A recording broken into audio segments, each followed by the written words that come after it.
Hello everyone, কি অবস্থা সবার? আজকে চলে আসলাম একটা ভ্লগ নিয়ে, সেটা হচ্ছে ওয়ান ডে ক্যাম্পিং ভ্লগ। আগে যে খাবারটা দেখালাম সেটা কিন্তু আমাদের রাতের ডিনার ছিল। আমরা ডিনার করে রাতের বেলা খুব তাড়াতাড়ি শুয়ে পড়েছিলাম, কাজ পরের দিন সকাল 8:30 বাজে আমরা বের হয়ে গিয়েছিলাম আমাদের ডেস্টিনেশনে। আমি, আমার হাজব্যান্ড, আমার বেবি আর আমাদের সাথে ছিল একটা ভাইয়া। আমাদের আদার্স ফ্রেন্ডরা কিন্তু তাদের ট্রান্সপোর্টেশনও ওই জায়গাটাতে যাচ্ছিল। আমাদের বাসা থেকে এই জায়গাটাতে যেতে 2 থেকে 2.5 ঘন্টা সময় লাগে, কিন্তু আমাদের লেগেছিল 2 ঘন্টা 15 মিনিট, যেহেতু আমরা রাস্তায় একটু স্টপ করেছিলাম। সেদিনের ওয়েদারটা এত সুন্দর ছিল, খুবই রোদ ছিল, হালকা গরমও ছিল, খুবই ভালো লাগছিল। আমার কিন্তু রোড ট্রিপ খুবই ভালো লাগে। আহ, আমরা সময় পেলেই বের হয়ে যাই রোড ট্রিপে। আমরা আজকে যে জায়গাটাতে যাচ্ছি সেই জায়গাটার নাম হচ্ছে এত্রোতা। এটা ফ্রান্সের একটা small town in the north coast. এই তো আমরা কিন্তু অলমোস্ট চলে এসেছি। এখানে একটা ব্রিজ ছিল, যে ব্রিজটা দেখতে কিন্তু পুরো লন্ডন ব্রিজের মতন, কিন্তু এটা ফ্রান্সে। যাই হোক, আহ, আমরা আজকে থাকবো টেন্টে। সো আমরা পৌঁছেই দেখতে পারলাম টেন্ট। আমি আগে কখনোই টেন্টে থাকিনি, এটা আমার ফার্স্ট টাইম এক্সপিরিয়েন্স ছিল টেন্টে থাকার। টেন্টগুলো দেখতে আসলে কাইন্ড অফ ডিমের মতন ছিল, আর কিছু ছিল হাউস টাইপের। আমরা এই ডিম যেগুলো দেখতে সেগুলোর মতো ছিলাম। অ্যাকচুয়ালি ডিম বললে ভুল হবে, এগুলো ছিল ডোম শেপের মতন। সরি, টেন্টগুলোর ভেতরের ফুটেজটা নিতে আমি একদমই ভুলে গিয়েছি। টেন্টগুলোর ভেতরে 2টা বেড ছিল, একটা লাইট ছিল আর একটা চার্জিং পয়েন্ট ছিল। তারপর আমরা আমাদের ব্যাগেজগুলো রেখে চলে আসলাম বিচের পাড়ে। এখানে বেসিক্যালি এই যে হোয়াইট ক্লিফগুলো আছে সেইগুলোর জন্যই এই জায়গাটা এত ফেমাস। আমি আর আমার ভাইয়া একটা বুমেরাং করে নিলাম এই ফাঁকে। এরপর আমাদের সবার অনেক ক্ষুধা পেয়েছিল, আমরা চলে গেলাম এখানে একটা লোকাল রেস্টুরেন্টে। ওখানে গিয়ে আমি ট্রাই করেছি ফিশ অ্যান্ড চিপস।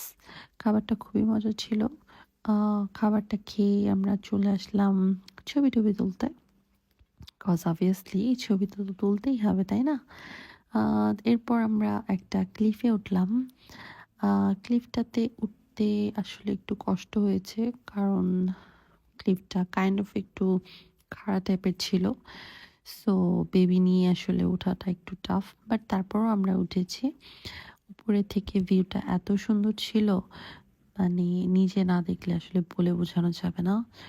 উপর থেকে সাগরের পানিটা কোথাও নীল কোথাও সবুজ দেখা যাচ্ছিল, এত সুন্দর লাগছিল বলার মতন না, এক কথায় ব্রেথ টেকিং। এখানে আমার হ্যান্ডসাম হাজব্যান্ড আর হ্যান্ডসাম বয় একটু সানবাদ নিচ্ছিল, আর আমি করছিলাম ঘাস লতা পাতা দিয়ে ফটোগ্রাফি। তারপর আমরা কিছুক্ষণ এখানে ঘোরাঘুরি করার পরে নিচে নেমে গেলাম।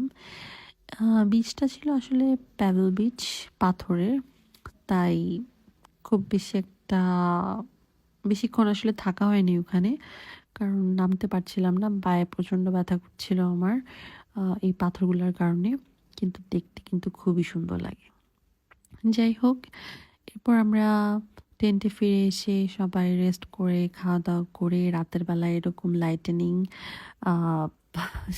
ব্যান্ড পরে সবাই নাচানাচি করেছি। তারপর এই তো ঘুম থেকে উঠে সকালবেলা আমরা ব্রেকফাস্ট করে নিলাম। ব্রেকফাস্টগুলো আসলে আমরা নিয়ে এসেছিলাম, যেহেতু আমরা জানি যে আমরা কি খাবো এবং এক একজনের প্রেফারেন্স ছিল। আমরা জানতাম না আসলে এখানেও পাওয়া যায় ব্রেকফাস্ট।